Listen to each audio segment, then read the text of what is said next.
పరమ తండ్రి నీకు స్తోత్రములు. హల్లెలూయా, హల్లెలూయా, హల్లెలూయా.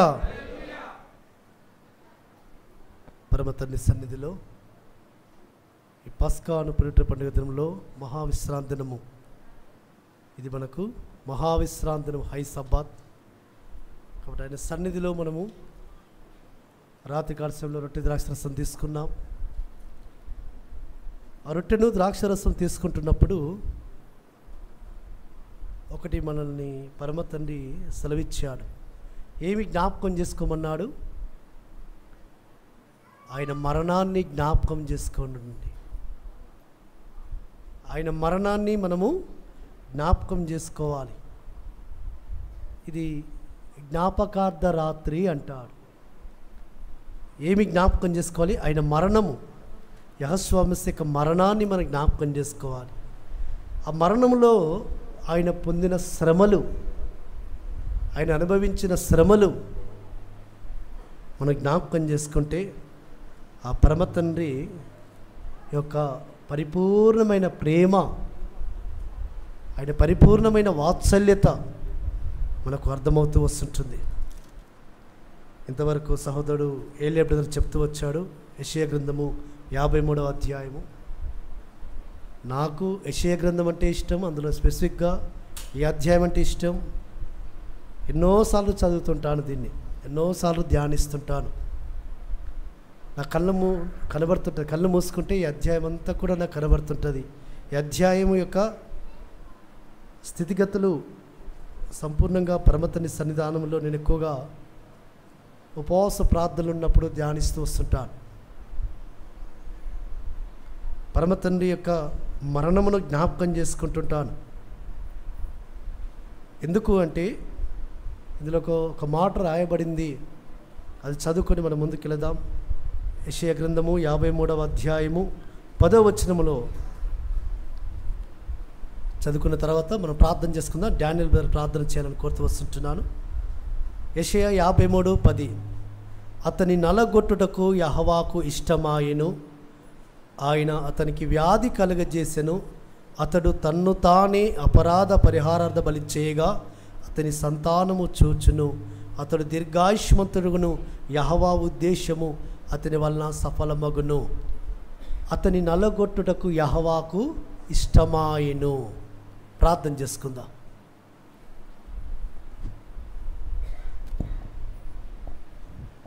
పరమతండ్రి యెహోవా నామమున ప్రియమైన సంగమా, మీ అందరికీ నా హృదయపూర్వకమైన పులియన్ రొట్టెల పండుగ శుభాకాంక్షలు. షాలోమ్. అందరికీ ప్రార్థన చేసుకుందాం.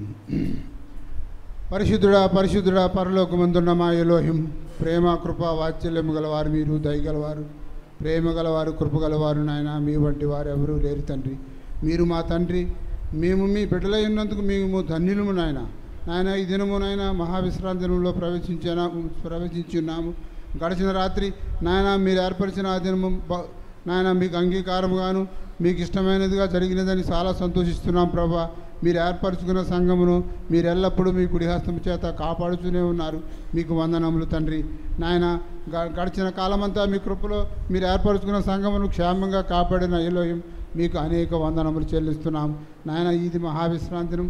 ఈ దినంలో మా కొరకు మా సహోదరుడు మీ దాసుడైన దయాకర్ గారి ద్వారా మా కొరకు మీరు ఏర్పరిచిన ఆ వాక్యమును మేము వినుచుండగా ఆ వాక్యమును గ్రహించి మా హృదయంలో భద్రపరుచుకొని మేము మీ బిడ్డలుగా మా జీవిత కాలమంతయు జీవించేటట్లు మమ్మల్ని ఆశీర్వదించమని, మీ కుడిహస్తము మీ యొక్క ఆత్మను మాకు తోడుగా ఉంచి నడిపించమని, మమ్మల్ని విమోచించిన మా రక్షకుడు మీ ప్రియకుమారుడైన యెహోషువ మెస్సయ్య ఆ ప్రేమగల నామమున అతి వినయంతో బ్రతిమాలి వేడుకొనుచున్నాము తండ్రి. ఆమేన్. హల్లెలూయా. Thank you brother, thank you. చదువుకున్న లేఖన భాగము, అతని నల్లగొట్టుటకు యెహోవాకు ఇష్టమాయెను. చూడండి, పరమ తండ్రి యొక్క రాకడ, మనుష్య కుమారునిగా ఆయన రాకడ, ఆయన ఈ లోకానికి వచ్చిన ఉద్దేశము, ఆయన ప్రణాళిక, ఆయన సంకల్పం ఏంటి అంటే నశించి ఉన్న దాన్ని వెదికి రక్షించుటకు మనుష్య కుమారుడు భూమి మీదకి వచ్చెను. నశించిపోతున్న దాన్ని వెతికి రక్షించడానికి, అనేకులను చీకట్లో ఉన్న వారిని వెలుగులోకి నడిపించడానికి, మోడిబారిన వారి జీవితాలను చిగురింపచేయడానికి, మలినమైన వారి జీవితాలను పవిత్రపరచడానికి, అంధకారములో అపవిత్రాత్మ చీకటి శక్తులు బంధింపబడిన వారిని బంధకం నుంచి విడిపించడానికి ఆయన ఈ లోకానికి ఒక వెలుగుగా, రక్షకుడిగా, విమోచకుడిగా ఆయన వచ్చాడు.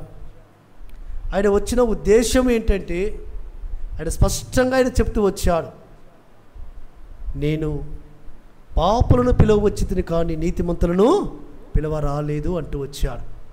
పాపములో ఉన్నవారు ఎవరు అంటే, ఈ భూమి మీద నీతిమంతుడు ఒక్కడునూ లేదు, అందరూ పాపము చేసి ఎలోహిం అనుగ్రహించి మహిమను ఎవ్వరూ పొందలేకపోతున్నారు. కాబట్టి పాపములో ఉన్న మానవుని రక్షించడానికి, పాపం నుంచి విడిపించడానికి, పాపంలో నుంచి విడుదల కలగచేయడానికి కొరకు ఆయన ఎంచుకున్న ఒకే ఒక మార్గము, ఆయన తీసుకున్న ఆయన మార్గం ఏంటంటే, అతని నలగొట్టుటకు యెహోవాకు ఇష్టమాయెను.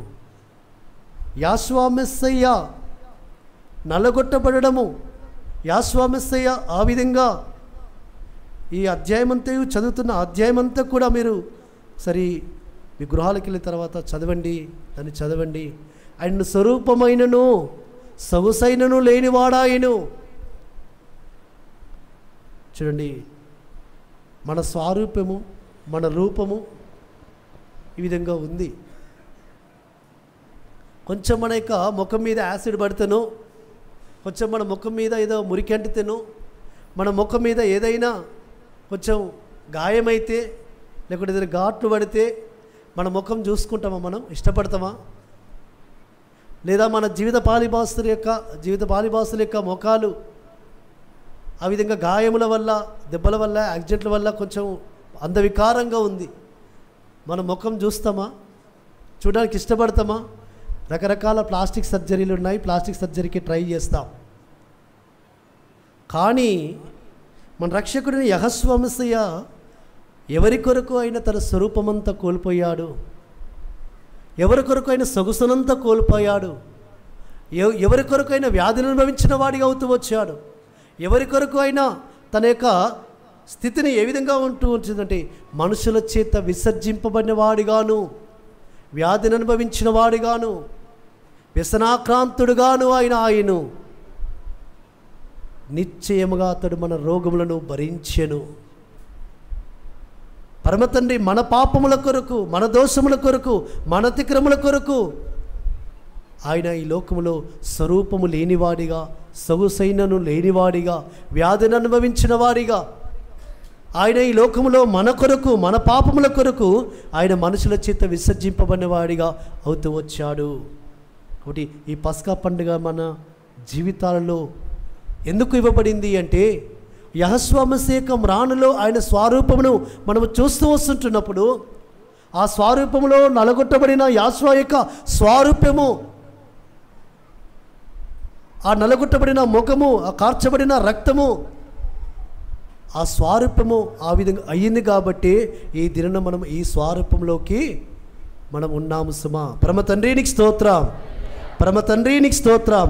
కాబట్టి పరిశుద్ధ గ్రంథంలో ఆయన గురించి చాలా చక్కటి మాటలు రాయబడుతూ వచ్చాయి. ఆయన మరణం గురించి, ఆయన యెహోవా మెస్సయ్యగా భూమి మీదకి రాకమునిపే ఆయన గురించి గ్రంథంలో లిఖించబడుతూ వచ్చాయి. కాబట్టి ఆయన ముందుగా రాయబడిన, ముందుగా తెలుపబడిన ప్రవచనాత్మకమైన పురుషుడు ఆయన. కాబట్టి ఆయన గురించి చాలామంది చాలా రకాలుగా మాట్లాడుకుంటుంటారు. కానీ విశ్వసిస్తున్న మనము, నమ్మకం ఇచ్చిన మనం ఏం చేయాలి అంటే, ఆయన మరణాన్ని తప్పక జ్ఞాపకము చేసుకోవాల్సిన అవసరం ఉంది సుమా. కాబట్టి మన కొరకు ఆయన వీపు అప్పగించాడు. మనం వీపులో మనకు పడవలసిన ఆ యొక్క క్రుడా దెబ్బలు, మనము పొందాల్సిన శిక్ష యావత్తు ఆయన అనుభవిస్తూ వచ్చాడు. ఆయన ఏ విధంగా అనుభవించాడట? కీర్తన గ్రంథములో 129వ అధ్యాయములో 3వ వచనంలో ఒక మాట రాయబడుతూ వచ్చింది. 129వ కీర్తన 3వ వచనంలో, దున్నువారు నా వీపు మీద దున్నిరి, వారు చాళ్ళను పొడుగుగా చేసిరి. దున్నువారు, ఆయన వీపు ఏం చేయబడింది? దున్నబడుతూ వచ్చింది. నాగటి చాళ్ళు వ్యవసాయం చేసిన వారికి తెలుస్తుంది. నాగటి చాళ్ళు దున్నితే భూమి ఏమవుతుంది? పెకిలించబడుతుంది. భూమి పెకిలించబడుతూ వస్తుంటుంది. ఆ విధంగా యెహోవామిస్తిక శరీరము, ఆయన వీపులో కొరడా దెబ్బలు 39 కొరడా దెబ్బలు కొడుతూ వస్తుంటున్నప్పుడు ఆయన యొక్క వీపు ఎంతగా గాయపరచబడుతూ వచ్చింది. కాబట్టి ఆయన గురించి రాయబడిన మాట, దున్నువారు నా వీపు మీద దున్నిరి. చూడండి, ఆయన వీపు దున్నించుకుంటూ వచ్చాడు. ఎందుకు? మన శిక్ష ఆయన మీద భరించింది, ఆయన భరించాడు, మనం పొందిన శిక్ష యావత్తు.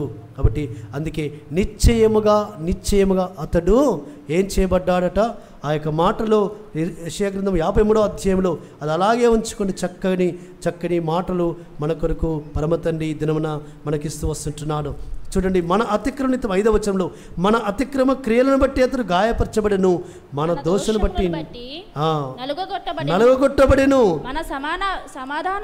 మన సమాధానార్థమైన శిక్ష అతని మీద పడెను. మన సమాధానార్థమైన శిక్ష, సమాధానముగా అనగా చూసుకుంటే ఆ శిక్ష మనం అనుభవించాలి. ఆ శిక్ష మనం అనుభవించి ఆయన యొక్క సన్నిధిలో కనబడాలి. ఎందుకంటే కానీ ఆ శిక్ష ఆయన అనుభవించాడు. కాబట్టి అందుకే ఆయన గురించి ఆ యొక్క భక్తుడు రాసి వస్తున్నాడు. గాయాములన్ నా కొరకై పొందేను యేషువా, గాయాములన్ నా కొరకై పొందేను నా యేషువా, మాతిక్రమ క్రియలను బట్టి నలుగగొట్టబడెను. అతిక్రమ క్రియలను బట్టి మరి నలుగగొట్టబడెను. తాను పొందిన దెబ్బల ద్వారా స్వస్థత కలిగే మనకు, తాను పొందిన దెబ్బల ద్వారా స్వస్థత కలిగే మనకు. గాయాములన్ నా కొరకై పొందేను నా యేషువా. పరమ తండ్రి నీకు స్తోత్రం, పరమ తండ్రి నీకు స్తోత్రం.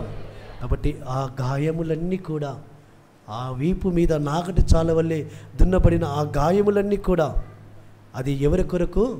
మన కొరకు కాదు, నా కొరకు అనే అనుభవంలోకి మనం రావాలి. అయ్యా, నా సమాధాన శిక్ష నువ్వు భరించావు, నేను ఆ శిక్ష అనుభవించాలి. నేను నలగొట్టబడాలి.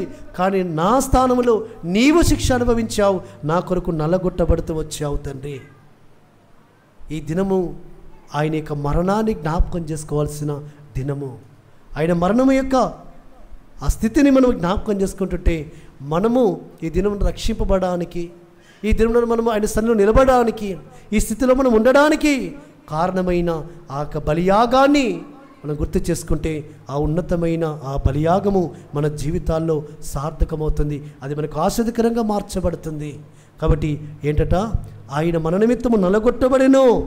కాబట్టి నలగొట్టబడిన యెహోవాను, మ్రానులో వేలాడబడిన యెహోవాను ఒకసారి మనము మన హృదయంలోకి ఆహ్వానించాలి. అయ్యా, నా సమాధాన శిక్ష నువ్వు భరించావు, నువ్వు పొందిన దెబ్బల ద్వారానే నాకు స్వస్థత కలుగుతుందయ్యా. కాబట్టి ఈ దినమున నీ రోగములు, నీ వ్యాధులు, నీక సమస్తమైన వ్యసనములు, నీక సమస్తమైన బలహీనతలన్నీ కూడా తీసివేయబడుతున్నాయి, క్షమించబడుతున్నాయి. అవి పరమతండ్రి స్వస్థనిస్తున్నాడు అంటే ఆయన కార్చిన అమూల్యమైన రక్తము ద్వారా, ఆయన యొక్క రక్తము నీ మీద ప్రోక్షిస్తున్నాడు. కాబట్టి అందుకే ఆయన ఏమంటూ వస్తున్నాడంటే, మన అతిక్రమ నిమిత్తం గాయపరచబడెను. ఎందుకు గాయపరచబడ్డాడు? మనకు స్వస్థనివ్వడానికి కొరకు, మనకు స్వస్థనివ్వడానికి కొరకు ఆయన గాయపరచబడ్డాడు. మన నిమిత్తము ఆయన ఏమవుతూ వచ్చాడు? దరిద్రుడవుతూ వచ్చాడు. ఎందుకొరకట? మనం ఐశ్వర్యవంతులము కావాలని అపోస్తలుడైన పౌలు ఒక శ్రేష్టమైన మాట రాస్తూ వచ్చాడు. నా ప్రియులారా, యెహోవా మెస్సీయ యొక్క కృపను మీరు ఎరుగుదురా? 2 కొరింథీయులకు రాసిన పత్రిక, అపోస్తలుడైన పౌలు కొరింథీయులకు రాసిన 2వ పత్రిక 8వ అధ్యాయము 9వ వచనములో, 8వ అధ్యాయం 9వ వచనం, 2 కొరింథీ 8వ అధ్యాయం 9వ వచనములో, మీరు మన ఎలోహిమైన యాష్వాను యాష్వా మెస్సీయ కృపను ఎరుగుదురు కదా. ఆయన ధనవంతుడైండియు మీరు తన దారిద్ర్యము వలన ధనవంతులు కావాలని మీ నిమిత్తము దరిద్రుడాయను. చూడండి, మనము ధనవంతులము కావాలని, మనం ఐశ్వర్యవంతులము కావాలని ఆయన ఏమయ్యాడట? దరిద్రుడు అయ్యాడు. ఆయన ఒకప్పుడు ఐశ్వర్యవంతుడు, సకల ఐశ్వర్యం ఆయన చేతుల్లో ఉన్నాయి, సకల నిధులు ఆయన చేతిలో గుప్తంలో ఉన్నాయి. ఆయన ఎంతో గొప్ప ధనవంతుడు. ఆ ధనవంతుడైన ఆ యెహోవా మన నిమిత్తం ఏమవుతూ వచ్చాడు? ఆయన దరిద్రుడవుతూ వచ్చాడు. నీ దారిద్ర్యమును తీసివేయడానికి కొరకు, నువ్వు ఐశ్వర్యవంతులము కావడానికి కొరకు, నువ్వు ఐశ్వర్యవంతురాలు కావడానికి కొరకు ఆయన దరిద్రుడు అవుతూ వచ్చాడు. ఆయన గాయపరచబడము ద్వారా నువ్వు స్వస్థ పొందుకుంటున్నావు సుమా. ఆయన గాయము చేయడము, ఆయన గాయములు నీకు స్వస్థ కలగడానికి కారణమవుతూ వచ్చాయి. చూడండి, ఒక్కొక్క పాయింట్. ఆయన గాయములే మనకు స్వస్థత, ఆయన దారిద్ర్యమే మన ఐశ్వర్యము సుమా. పరమ తండ్రి నీకు స్తోత్రం, పరమ తండ్రి నీకు స్తోత్రం. ఈ అనుభవం నువ్వు ఎరుగుదువా? పరమ తండ్రి సన్నిధిలో ఇంకొక శ్రేష్టమైన మాట, నీకు పరలోక రాజ్యంలో ఆయన స్థలము సిద్ధపరచ వెళుచున్నాడు. మంచి గుడారము, మంచి ఒక భవంతి నిర్మిస్తున్నాడు. ఆ భవంతిని ఇవ్వడానికి, బంగారముతో దగదగ మెరిచిన ఆ భవంతిని ఇవ్వడానికి కొరకు ఆయన ఈ లోకంలో ఎలా జీవించాడు? నక్కలకు బొరియలకు తలవాల్చుటకైన స్థలము ఉన్నది, కానీ మనుష్య కుమారునికి స్థలం ఉందన్నాడా? మనుష్య కుమారునికి తలవాల్చుటకైనను స్థలము లేదు. ఆయన నీకు ఒక ఉన్నతమైన శ్రేష్టమైన బంగారముతో కట్టబడిన ఒక ఇల్లు ఇవ్వడానికి కొరకు ఆయన ఈ లోకంలో తలవాల్చుటకైనను స్థలము లేకుండా ఆయన జీవిస్తూ వచ్చాడు. నిన్ను రక్షించడానికి కొరకు, నిన్ను పాపం నుంచి విమోచించడానికి కొరకు ఆయన నీ పాపములన్నీ వహిస్తూ వచ్చాడు. నిన్ను మరణం నుంచి విడిపించడానికి కొరకు, మరణం యొక్క దాసత్వం నుంచి విడిపించడానికి కొరకు ఆయన మరణం నుండి వస్తూ వచ్చాడు. నువ్వు నిత్య జీవనంలోకి నడిపింపబడుతూ వచ్చావు ఈ దినమున అంటే ఆయన మరణం నొందాడు సుమా. నువ్వు ఈ దినమున ఐశ్వర్యవంతులు ఉన్నావు అంటే ఆయన దరిద్రులతో వచ్చాడు సుమా. ఈ దినం నువ్వు స్వస్థపరచబడుతున్నావు అంటే ఆయన గాయపరచబడుతూ వచ్చాడు సుమా. ఈ దినం నీకు ఒక ఆ పరలోకంలో గుడారం ఉంది అంటే ఆయన ఈ లోకంలో తలవాల్చుకొనిను స్థలము లేని వాడవుతూ వచ్చాడు. కాబట్టి ఆయన మరణము యొక్క స్థితిగతులు జ్ఞాపకం చేసుకో.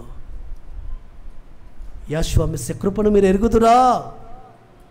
ఆయన కృపను బట్టి, అయ్యా ఈ దినం నేను ఏమైనానో నీ కృప వల్లనే అయ్యున్నాను తండ్రి. నన్ను బట్టి కాదు, నా స్థితిని బట్టి కాదు, నా సామర్థ్యాన్ని బట్టి కాదు, నా శక్తిని బట్టి కాదు, నా ఆరోగ్యాన్ని బట్టి కాదు, కేవలం నీ కృప, రాణులో నీవు కార్చిన రక్తమును బట్టి, నీ బలియాగాన్ని బట్టి, నీ యొక్క అయ్యా ఉన్నతమైన ప్రేమను బట్టి. ఆ ప్రేమ ఎంత గొప్పది అంటే చూడండి, పరమగీతంలో ఒక మాట అంటుంటాడు, 8వ అధ్యాయము 6వ వచనములో ఆయన ప్రేమ, అమ్మ మైకులో చదివితే బాగుంటుంది అనుకుంటున్నాను. ప్రేమ మరణమంతా బలవంతమైనది, ప్రేమ మరణమంతా బలవంతమైనది. చాలు స్టార్. ప్రేమ మరణమంతా బలవంతమైనది. ఆయన ప్రేమ, ఆయన కనికరము చూడండి. ఆయన ఏ ప్రేమతో ప్రేమించాడు నిన్ను? ఏ ప్రేమతో ప్రేమించాడు? అగాపే ప్రేమ అనగా ఏమి ఆశించని ప్రేమ, నిస్వార్థమైన ప్రేమ, నిష్కలంకమైన ప్రేమ. కాబట్టి నిన్ను ప్రేమించాడు కాబట్టి ఆయన నీ కొరకు ఏమవుతూ వచ్చాడు? వ్యాధిని అనుభవించిన వాడిగా, వ్యసనాక్రాంతుడిగా అవుతూ వచ్చాడు. అంతే మాత్రమే కాదు, వదకు తేబడిన గొర్రెపిల్ల ఏ విధంగా బొజ్జు కత్తిరించు అని ఎదుట మౌనముగా ఉంటూ వచ్చిందో, ఏ విధంగా గొర్రెపిల్ల మౌనం వహిస్తూ వచ్చిందో, ఆ పస్కా గొర్రెపిల్లగా వధింపబడిన యెహోషువ మెస్సీయ పిలాతు దగ్గర, అక్కడున్న అన్న కయాప దగ్గర కూడా ఆయన ఏమవుతూ వచ్చాడు? మౌనం వహిస్తూ వచ్చాడు. అన్యాయపు తీర్పు నొందినవాడై ఆయన అన్యాయపు తీర్పు ఎందుకొరకు? నీవు ఆయన సన్నిధానంలో నీతిమంతుడిగా నిలబెట్టడానికి కొరకు, ఆయన సన్నిధానంలో నీవు నీతిమంతుడిగా కనబడడానికి కొరకు. ఆయన కనుక అన్యాయపు తీర్పు నొందకపోతే నువ్వు నీతిమంతుడిగా నువ్వు కనబడలేవు సుమా. కాబట్టి ఆయన నోరు తెరవకపోయిను, నువ్వు నోరు తెరిచి ఆరాధించాలని. హల్లెలూయా, హల్లెలూయా. ఆయన నోట కపటము లేదు, ఆయన నోరు తెరవలేదు. కాబట్టి రాత్రికాల సమయంలో పిల్లలు కూడా పాట పాడుతూ వచ్చారు. ఆ పాటలో దాన్ని ధ్యానిస్తుంటుంటే ఆ మాటల యొక్క మాధుర్యము అనుభవిస్తుంటుంటే ఆయన మరణాన్ని జ్ఞాపకం చేసుకుంటుంటాం సుమా. ప్రియులారా, ఆ మరణము నిత్యము మన కళ్ళ ఎదుట కనబడాలి. ఆయన కోల్పోయిన మహిమ, ఆయన కోల్పోయిన సొగసు, ఆయన కోల్పోయిన స్వరూపము, ఆయన నల్లగొట్టబడిన విధానము ఎప్పుడు మన హృదయాల్లో రాయబడి ఉండాలి. ఎందుకంటే ఈ దినమున నువ్వు రక్షింపబడ్డావు అంటే ఆ బలియాగాన్ని బట్టి, ఆ గాయాలను బట్టి, ఆ యొక్క రక్తమును బట్టి. కాబట్టి అది నీ జీవితంలో మరవకూడని ఒక దృశ్యం ఏదైనా ఉందంటే యెహోషువ మెస్సీయ మ్రానులో వేలాడబడిన ఆ యొక్క స్వారూప్యము. కాబట్టి ఆయన స్వరూపమైనను సొగసైనను లేనివాడాయను నీకు మహిమా స్వారూప్యం ఇవ్వడానికి కొరకు, మహిమను నీకు ఇవ్వడానికి కొరకు, ఒక మహిమా స్వరూపముతో ఆయన స్వరూపంలోకి నేను మార్చడానికి కొరకు ఆయన ఈ లోకంలో స్వరూపము లేనివాడిగా, సొగసైనను లేనివాడిగా అవుతూ వచ్చాడు సుమా. ఆ విధంగా ఆ అధ్యాయం యొక్క భావాన్ని నువ్వు ధ్యానిస్తుంటుంటే, ఎందుకంటే అతని నల్లగొట్టుటకు యెహోవాకు ఇష్టమాయెను. గెత్సెమనే తోటలో ప్రార్థన చేసుకుంటూ వచ్చాడు యెహోషువ మెస్సీయ. ఇక అప్పగింపబడబోతున్న ముందు ఆ గిన్నె ఆయన ఎదురుకు తేబడింది. ఆ గిన్నెలో ఆయన పొందబోతున్న శ్రమలన్నీ కూడా కనబడ్డాయి. ఆయన ఏ విధంగా శ్రమ పెట్టబడబోతున్నాడో, ఏ విధంగా పిడుగుతులు గుద్దించుకోబోతున్నాడో, ఏ విధంగా ముక్కు మీద ఉమ్ము వేయించుకోబోతున్నాడో, ఏ విధంగా ఆయన వీపును కొడాలతో కొట్టబోతున్నారో అవన్నీ కూడా ఆయన ఎదుట ఉన్న గిన్నెలో కనబడుతున్నసరికి ఒక్కసారి, తండ్రి నీ చిత్తమైతే గిన్నె నా యొద్ద నుండి తొలగించు, అయినను నా చిత్తము కాదు తండ్రి, నీ చిత్తమే సిద్ధించునుగాక. పరమ తండ్రి నీకు స్తోత్రం. ఒక మానవుడిగా, ఒక శరీరముతో ఉన్న మానవుడిగా, అయ్యా నీ చిత్తమైతే ఈ గిన్నె అనగా ఈ శ్రమలు, ఆ గిన్నెలో కనబడుతున్న శ్రమలు చూసేసరికి ఆయన ఒక్కసారి నీ చిత్తమైతే తండ్రి దీన్ని తొలగించు అని ప్రార్థన చేశాడు. కానీ ఆయనకు మనసు ఒప్పకపోయింది. మళ్ళా తిరిగి వెంటనే ఏం చేసుకున్నాడు? నీ చిత్తమే నా పక్షమున సిద్ధించబడును గాక. పరమ తండ్రి నీకు స్తోత్రం, పరమ తండ్రి నీకు స్తోత్రం. మ్రానులో బలి అయినా యెహోవాని గొర్రె పిల్ల విలువైన నీ ప్రేమన్ వివరింతు విలువైన నీ ప్రేమన్ వివరింతు శ్రీయాశ్వా. నాతి క్రమమునకై నలుగా గోటబడి నాయాతి క్రమములకై నలుగా గోటబడి నా దోషముల నీవు ప్రియముగను మోసితివా. నా దోషముల నీవు ప్రియముగను మోసితివా. జ్ఞానులు బలి అయినా యెహోవాని గొర్రె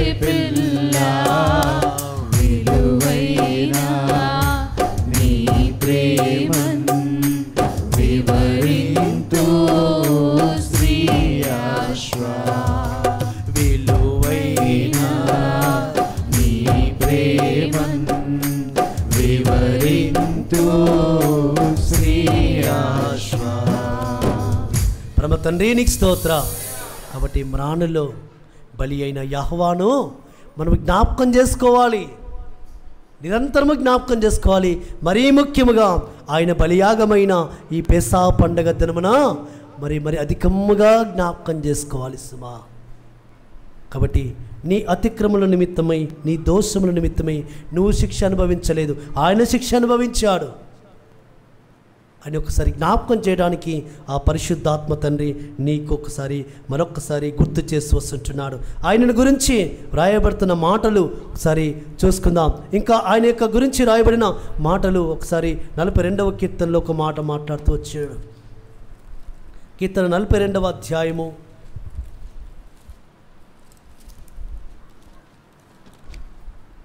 కీర్తన 42వ అధ్యాయము 8వ వచనములో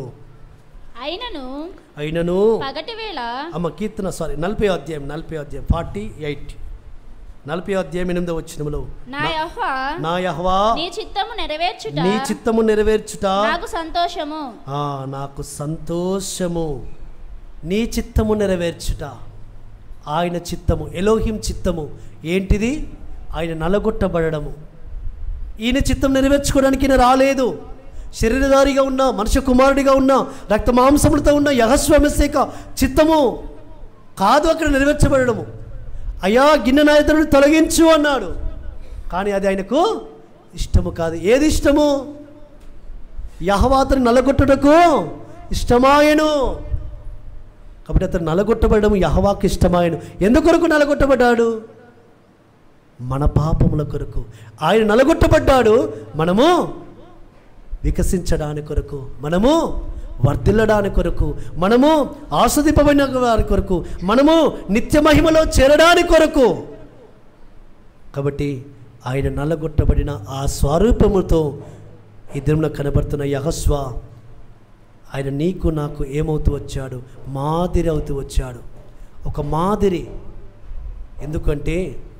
ఎందుకొరకు ఆయన మాదిరి అయ్యాడు? రండి ఒకసారి చూసుకుందాం. మొదటి పేతురు రాసిన పత్రిక, పేతురు రాసిన మొదటి పత్రిక 2వ అధ్యాయం 21వ వచనములో మెస్సయ్య కూడా మీ కొరకు బాధపడి మీరు తన అడుగు జాడలయందు నడుచుకొనున్నట్లు మీకు మాదిరి ఉంచిపోయెను. ఆయన పాపము చేయలేదు. ఆయన నోటను ఏ కపటమును కనబడలేదు. ఆయన దూషింపబడి బదులు దూషింపలేదు. ఆయన శ్రమ పెట్టబడి బెదిరింపక న్యాయముగా తీర్పు తీర్చు ఎలోహిముకు తన్ను తాను అప్పగించుకొనెను. మెస్సయ్య మన కొరకు మాదిరి ఉండిపోయాడు. ఎందుకొరకు? మనము తన అడుగు జాడల్లో నడుచుకునవలనని ఈ విధంగా నలగొట్టబడ్డాడు. నోరు తెరవలేదు. వ్యసనాక్రాంతుడిగా, విసర్జింపబడినవాడిగా, వ్యాధులను అనుభవించిన వాడిగా అవుతూ వచ్చాడు. మనం రక్షించడానికి, విమోచించడానికి, మనం తన మహిమలో చేర్చుకోవడానికి. అదే మాదిరిగా మనము కూడా ఈ లోకంలో జీవిస్తున్నప్పుడు, ఆయన రక్తంతో కడగబడిన తర్వాత, ఆయనను సేవిస్తున్నప్పుడు మనము కూడా శ్రమ పెట్టబడితే, మనము కూడా ఆ శ్రమల గుండా వెళుతుంటుంటే ఒక మాట అంటూ వస్తుంటున్నాడు, ఆయన శ్రమ పెట్టబడి బెదిరించక. ఆయన ఎవరైతే ఆయన శ్రమ పెడుతున్నారో, ఆయన దూషిస్తున్నారో, ఆయన ముక్కు మీద ఉమ్మి వేస్తున్నారో, ఆయనను పిడిగుద్దులతో గుద్దుతున్నారో, వారిని ఆయన ఏమైనా బెదిరించాడా? ఈ దినమున నీవు నేను కూడా మనల్ని శ్రమ పెడుతున్న వారిని, మనల్ని దూషిస్తున్న వారిని, మనల్ని వెలివేస్తున్న వారిని, మనల్ని అవమానపరుస్తున్న వారిని, మనల్ని ఎగతాళి చేస్తున్న వారిని, మనల్ని ఈ లోకంలో హింసిస్తున్న వారిని మనం ఏం చేయాలి? మనము కూడా బెదిరించక, మనము కూడా వారిని ఏమీ అనక, వారిని బదులు దూషించక, వారిని మళ్ళా తిరిగి అయ్యా వారిని శిక్షించుమని ప్రార్థన చేయక, ఏ విధంగా మనము ప్రార్థన చేయాలి? అయ్యా వారిని క్షమించుము, వారిని క్షమించుము. ఎందుకంటే ఆయన మనకు మాదిరి ఉండిపోయాడు. కాబట్టి ప్రియులారా, చాలామంది అనుకుంటుంటారు మమ్మల్ని కొడుతున్న వారిని మేము తిరిగి కొట్టడం కాదు, దూషిస్తుంటాం. అది పెద్ద తప్ప అంటుంటారు. యెహోషువ మెస్సియా నీకు ఏమని మాదిరి ఉంచిపోయాడు? నీ భర్త నిన్ను హింసిస్తుంటే నీ భర్త గురించి నువ్వు ఏమని ప్రార్థన చేయాలి? క్షమించుము తండ్రి అని ప్రార్థన చేయి. నిన్ను బెదిరిస్తుంటుంటే అయ్యా అతనికి తెలియదు తండ్రి అని ప్రార్థన చేయి.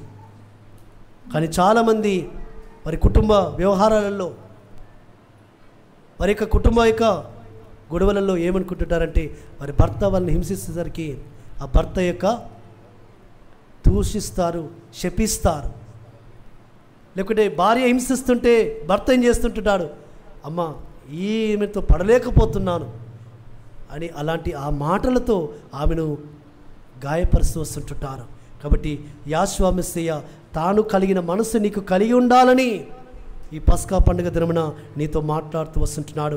20వ వచనంలో ఒక మాట వస్తున్నాడు.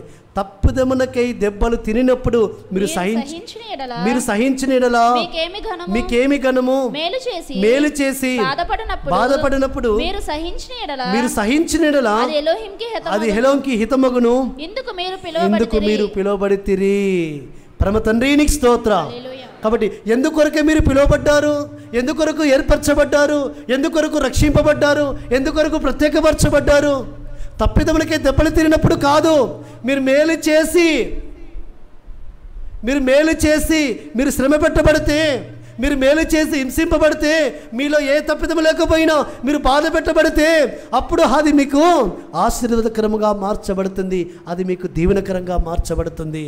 మిమ్మల్ని హింసిస్తున్న వారిని, మిమ్మల్ని బాధ పెడుతున్న వారిని, మీలో ఏ తప్పిదము లేకపోయినా, ఏ విధమైన అన్యాయమైన లేకపోయినా మీరు అన్యాయంగా శ్రమ పెట్టబడుతుంటుంటే అది మీకు ఎంతో మేలుకరము, మీకు మహిమ అధికమవుతుంది సుమా. పరమ తండ్రికి స్తోత్రం. కాబట్టి అందు నిమిత్తము పరమ తండ్రి నిన్ను పిలిచాడు. నీ పిలిచిన పిలుపును గుర్తెరుగుదువా? పరమ తండ్రి ఎందుకొరకు నిన్ను పిలిచాడు? ఆయన అడుగు జాడల్లో నువ్వు నడుచుకునవలనని, ఆయన మాదిరిని నువ్వు అనేకులకు చూపించాలని, అనేకులకు ఆయన కరుణ, ఆయన వాత్సల్యత, ఆయన ప్రేమ, ఆయన జాలి, ఆయన యొక్క విధేయత నీవు అనేకులకు చూపించాలి. నీలో ఆయన స్వరూపం కనబడాలి. యెహోషువ మెస్సియా యొక్క స్వరూపం నీలో కనబడాలని ఆయన నిన్ను పిలుచుకున్నాడు. ఆయన పిలిచిన పిలుపుకు తగ్గట్టుగా నువ్వు నడుచుకోవాలని పరమ తండ్రి పస్కా పండుగ దినమున, ఈ పిల్లల పండుగ మొదటి దినమున, మహావిస్తరణ దినమున ఆయన నీతో మాట్లాడుతున్నాడు. కాబట్టి నా కుమారుడా, నా కుమార్తె, నా సహోదరి సహోదరుడా, యెహోషువ మెస్సియా రక్తంతో కడగబడిన సంగమా, పరమ తండ్రి చెప్తున్నాడు, మీరు హింసింపబడుతున్నప్పుడు సంతోషించండి, మీరు శ్రమ పెట్టబడుతున్నప్పుడు బెదిరించకండి. పరమ తండ్రి మీతో కూడా ఉన్నాడు. మేము ఒక దినమున మీకు విడుదలని ఇస్తాడు. నమ్మిన వారందరికీ కూడా స్తోత్రం చెప్దాం. పరమ తండ్రి నీకు స్తోత్రం. సహించిన వారు ఆయనతో కూడా ఏలబోతున్నారు. సహించడము, ఓర్చుకోవడము నేర్చుకోండి. అది ఒక దినమున మీకు విజయానికి కారణమవుతుంది. పరమ తండ్రి నీకు స్తోత్రం. కాబట్టి సహనము ఎంతగా ఉంటే అంతగా నీవు గొప్పగా వర్ధిల్లుతావు సుమా. చాలామంది సహించరు.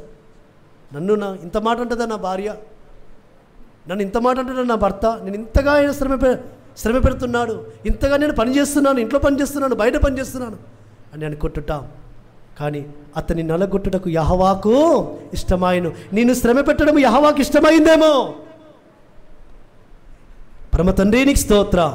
ఒక మాట అంటున్నాడు పరమ తండ్రి. యెషయా గ్రంథము 48వ అధ్యాయం 10వ వచనములో, యెషయా 48:10, నీ జీవితంలో పరమ తండ్రి వాగ్దానం ఇవ్వడానికి కొరకేమో నేను నిన్ను పుటము వేసితిని, వెండిని వేసినట్లు కాదు, ఇబ్బంది కొలిమిలో నిన్ను పరీక్షించితిని. ఎక్కడ పరీక్షిస్తున్నాడు పరమ తండ్రి? నేను ఇబ్బంది కొలిమిలోకి అగ్ని కొలిమిలోకి ఒక ఇనుము వెళితే ఏమవుతుంది? దాని రూపం మార్చబడానికి కారణమవుతుంది. నువ్వు ఇబ్బంది కొలుములోకి వెళ్ళకపోతే, ఆ ఇబ్బంది కొలుములోకి నువ్వు పోవడానికి ఇష్టపడకపోతే నీ రూపం మార్చబడదు. ఆయన పోలికలోనికి, ఆయన స్వరూపంలోకి నువ్వు మార్చబడలేవు. ఆయన యొక్క మహిమను నువ్వు పొందుకోలేవు. కాబట్టి ఆయన ఏమంటూ వస్తున్నాడంటే, నీ భర్త నిన్ను హింసిస్తుంటే, నీ భార్య నిన్ను హింసిస్తుంటే, నీకు తోటివారు నిన్ను హింసిస్తుంటే నువ్వేం చేయి, ఇది నాకు పరమతని అనుమతి ఇచ్చాడు, ఇది నాకు పరమతని నాకు అనుమతి ఇచ్చాడు, నా జీవితానికి అనుమతి ఇచ్చాడు. ఆయన అనుమతి లేనిది ఏమీ జరగదు. ఇబ్బంది కొలిమిలో నిన్ను పరీక్షించి తిని. హల్లెలూయా. కాబట్టి యేసు మెస్సీయ వాటిని స్వీకరించాడు. ఆ బాధలను, ఆ గిన్నెలో కనబడుతున్న ఆ శ్రమలను పొందుకోవడానికి, అయ్యా నీ చిత్తమే జరుగునుగాక నా పక్షమున, నా చిత్తము కాదు, నా ఇష్టము కాదు, నా సొంత ఆలోచన కాదు, నీ చిత్తము, నీ చిత్తము, నీ చిత్తమే, నీ చిత్తము నెరవేర్చుట నాకు ఆహారమైనది, సంతోషమైనది. కాబట్టి యెహోవా చిత్తమేమో నువ్వు నలగొట్టబడము, యెహోవా చిత్తమేమో నీవు ఇబ్బంది కొలువులో పరీక్షింపబడము, యెహోవా చిత్తమేమో నీవు దూషింపబడము, యెహోవా చిత్తమేమో నీవు శ్రమ పెట్టబడము. ఆ చిత్తానికి నువ్వు వ్యతిరేకంగా వెళితే ఏమీ పొందుకోలేవు సమా. ఆయన చిత్తానికి లోబడితే, విధేయుడవుతే ఆయన ఏం చేస్తాడు? ఆయన నామానికి మహిమకరమైన పాత్రగా నిలబెట్టుకుంటాడు. కింది వచనంలో అంటాడు, కింది వచనంలో నా నిమిత్తమే అలాగూ చేసేదను, నా నామము అపవిత్రపరచబడనేలా నా మహిమను మరి ఎవనికిని నేనిచ్చువాడను కాను, నా మహిమను నేను ఎవరికి నిచ్చువాడను కాను. నువ్వు శ్రమ పెట్టబడము, నువ్వు ఇబ్బందికులను పరీక్షింపబడము ఆయన నామానికి మహిమ రావడానికి కొరకే. నీ ద్వారా ఆయన మహిమపరచబడాలని, నీ ద్వారా ఆయన సాక్ష్యం పొందుకోవాలని నేను ఈ శ్రమ పెట్టబడ్డాను, ఈ శ్రమల్లో ఉన్నాను, ఆయన సన్నిధిలో నేను ఓపికతో కనిపెట్టుకున్నాను, ఆయన ఒక దినం నాకు విజయం ఇచ్చాడు అని నువ్వు సమాజం ఎదుట, సంఘం ఎదుట, అనేకుల ఎదుట ఆయనకు మహిమకరమైన సాక్ష్యము చెప్పడానికి కొరకు ఆయన నిన్ను శ్రమ పెట్టబెడుతున్నాడు. కాబట్టి ఆ శ్రమలో ఉండడానికి ఇష్టపడుతున్నావా? ఆ శ్రమలో ఉండడానికి ఇష్టపడుతున్నావా? లేదా నాకు శ్రమ వద్దు తండ్రి, నాకు ఏదొద్దు, ఎప్పుడు సంతోషమే ఉండాలి, ఎప్పుడు నాకు సౌఖ్యమే ఉండాలి, ఎప్పుడు నాకు సుఖమే ఉండాలి అంటే నువ్వు మహిమలోకి చేర్చబడలేవు, మహిమ పాత్రగా మార్చబడలేవు. ఆయన మహిమ నీ ద్వారా రాదు, ఆయనకు మహిమ రాదు నీ ద్వారా. కాబట్టి ఆయన మహిమపరచబడాలి అంటే నువ్వు శ్రమ పెట్టబడాలి. ఎందుకంటే ఆయన శ్రమ పెట్టబడ్డాడు కాబట్టి నువ్వు మహిమ పొందుకోవడానికి కారణమవుతూ వచ్చాడు. నీవు శ్రమ పెట్టబడితే, నీవు నలగొట్టబడితే, నువ్వు హింసింపబడితే ఆయన నామానికి మహిమ వస్తుంది సుమా. పరమ తండ్రికి స్తోత్ర. అది యెహోవాకి ఇష్టమైందేమో. ఆయన ఇష్టాన్ని కనుగొంటున్నావా? ఆయన చిత్తానికి లోబడుతున్నావా? ఆయన చిత్తానికి విధేయుడవుతున్నావా? ఒక మాట యేసు మెస్సీయ గురించి రాయబడిన మాట మనందరికీ తెలుసు. హెబ్రీ రాసిన పత్రిక 5వ అధ్యాయము, హెబ్రీ రాసిన పత్రిక 5వ అధ్యాయము 7వ వచనము 8వ వచనము. శరీరధారి అయిన దినములలో మహారోదనముతోను కన్నీళ్లతోను తన మరణము నుండి రక్షింపగలవానికి ప్రార్థనలను యాచనలను సమర్పించి భయభక్తులు కలిగి ఉన్నందున ఆయన అంగీకరింపబడెను. ఆయన కుమారుడైండి తాను పొందిన శ్రమల వలన విధేయతను నేర్చుకునేను. తాను పొందిన శ్రమల వలన విధేయతను నేర్చుకునేను. ఆయన శ్రమ పెట్టబడ్డాడు ఎందుకొరకు? ఆయన విధేయత లేదా? ఆయనలో విధేయత లేదా? ఆయన విధేయుడయ్యే వచ్చాడు. ఎందుకంటే నీకు నేర్పడానికి ఆయన శ్రమ పెట్టబడడం ద్వారా విధేయతను నేర్చుకున్నాడు. నీవు విధేయరాలు కావాలని, ఆయన వాక్యానికి విధేయత కావాలని, ఆయన చిత్తానికి నువ్వు విధేయరాలు కావాలని, కాబట్టి ఆయనకు విధేయత నువ్వు కలగడానికి కొరకు, విధేయరాలు కావడానికి కొరకు ఆయన నిన్ను శ్రమ పెడుతున్నాడు. సిబ్బంది కొలిమిలో, శ్రమలో నిన్ను ఆయన పరీక్షిస్తున్నాడు. కాబట్టి శోధన సహించువాడు ధన్యుడు, తను శోధిస్తున్న వారిని పరమతను ఏం చేస్తాడు?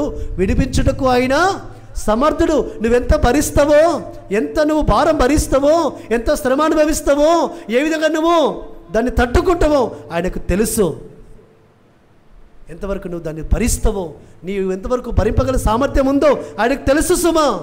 కాబట్టి శ్రమ పెడతాడు, శ్రమలో నుంచి కూడా విడిపించేవాడు కూడా ఆయనే. పరమ తండ్రికి స్తోత్రం.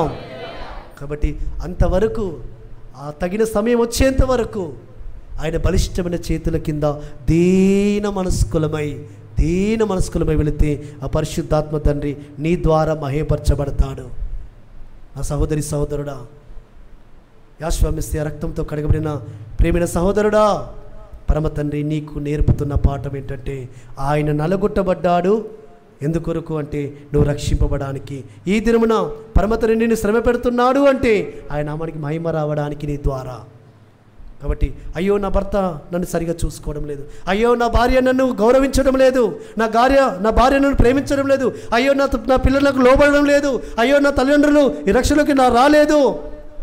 ఎందుకొరకు నువ్వు మహా కన్నీటి ప్రార్థన చేయడానికి కొరకు పరమ తండ్రి వారిని కఠినపరుస్తున్నాడు. మహా కన్నీటి ప్రార్థన. యాశ్వామిస్య ఎలాంటి ప్రార్థన చేస్తూ వచ్చాడు? కన్నీళ్లతోనూ రోదనముతోనూ ప్రార్థనలు యాచనలు సమర్పించినందున ఆయన అంగీకరింపబడుతూ వచ్చాడు. నీ ప్రార్థన అంగీకరింపబడాలి అంటే నీవు కన్నీటి ప్రార్థన చేయాలి. ఒంటరిగా గదిలోనికి వెళ్ళి కన్నీటి ప్రార్థన చేయి. పరమ తండ్రి నిన్ను నీ కుటుంబాన్ని రక్షించుటకు సమర్థుడు ఆయన.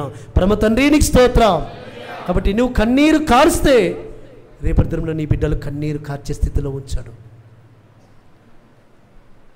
నీవు కన్నీరు కార్వకనే ఈ దినమున నీ బిడ్డలు అయ్యో నా మాట వినడం లేదని కన్నీరు కారుస్తున్నవే. నువ్వు ఒంటరిగా గదిలోనికి వెళ్ళి కన్నీరు కార్చితే ఆ స్థితి రానియడు తండ్రి. కాబట్టి తల్లులారా, బిడ్డల విషయంలో జాగ్రత్త. కన్నీటి ప్రార్థన. ఆ వరదలో నీ బిడ్డలు ఎక్కడికి రావాలి? ఆయన సన్నిధికి రావాలి.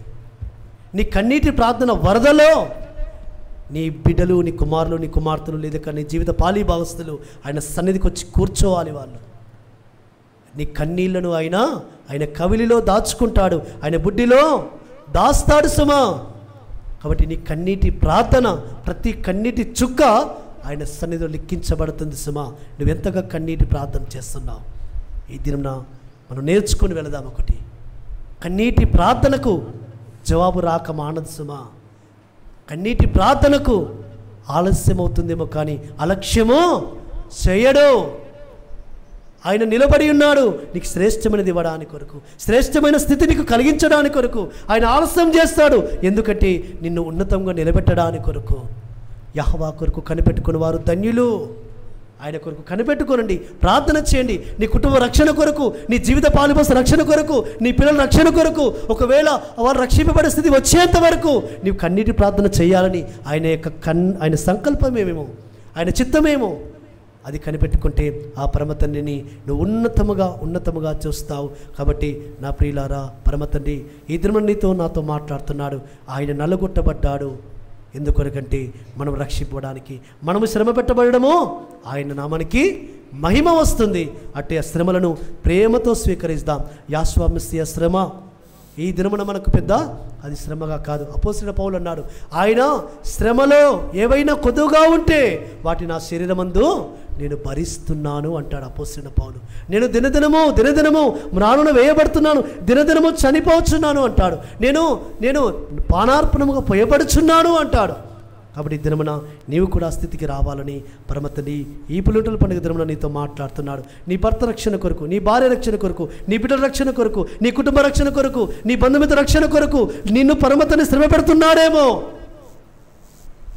ఆ శ్రమను స్వీకరించు, శ్రమలో నిలబడు, సహించు, కన్నీటి ప్రార్థన చేయి. పరమ తండ్రి ఒక దినమున నిన్ను ఉన్నతంగా నిలబెడతాడు. అట్టి విధంగా పరిశుద్ధాత్మ తండ్రి మనల్ని ఆశీర్వదించి స్థిరపరిచి బలపరచునుగాక. పరమ తండ్రి మాట మన ఇంట్లో దీవించునుగాక.